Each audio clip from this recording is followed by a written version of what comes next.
There are many questions that come to mind when we think of God, theists and atheists alike. Atheists are often asked, what would it take for you to believe in God? I have given this some thought of my own and came up with a list of questions that would need to be answered before I even consider the possibility of a God existing.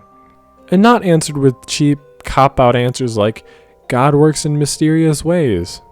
That's some bullshit someone spews when they don't have an answer for something. These questions would require intelligible, rational, and logical answers. Without further ado, here are my questions to the Christian God. Why would God make the vast majority of the universe uninhabitable? Why would he bother making the rest of the universe at all, if humankind and the earth were the sole focus of his creation? After creating the universe, why would God wait 9 billion years to create the earth? And another 4 billion years to create humans? And if you actually believe the earth is 6,000 years old, why would God create all animals from the same building blocks, as if they were all related through a common ancestor, even though this is often detrimental to a particular species? Why would he not create each species from their own individual starting point?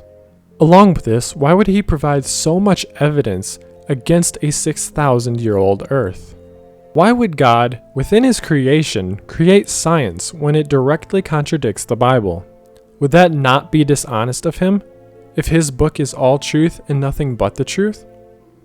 Can God go against his own commandments when it suits his needs and be deceitful? If God is all-knowing, he would know that in the future, he would be wiping out the majority of life on earth in Noah's flood. So why would God not just begin with Noah and his family? Or even start from a different point entirely? Why has God only appeared to a small, selective group of people? And why has he not appeared again since? Especially with the dwindling of faith around the globe which we are currently experiencing. Why would God prioritize his own ego in his commandments of how precisely he should be worshipped over the commandments of not to murder or steal? And why would he not include things like slavery, rape, torture, genocide, etc.? Why would God allow Satan to exist? If he can eliminate the devil, then that means he doesn't want to, which means he would have malicious intent. If he can't eliminate the devil, that would mean he is not all-powerful. So which is it? Why would God send his son to earth to be tortured and killed to forgive man of their sins, when he could have just forgiven man of their sins? And why would he have created man sinful in the first place? Well, you've just said that God makes a human species, takes a brief look at it and decides it's in rebellion against me. It doesn't know how it's done this, but that's his verdict. You're in rebellion against me. For one thing, you've broken the rule I gave you, don't think for yourselves. You deliberately went and looked for knowledge. Now you're in rebellion. Now you're going to suffer. Now there's nothing that won't happen to you. I made you and I can break you. And I will. I'll flood you, I'll plague you. Now, what is this? This is like being a terrible insect or rodent in the laboratory of a cruel and stupid person. And what is more nihilistic? What's more nihilistic and alienating than that? It's all summarized in one line, if you wish.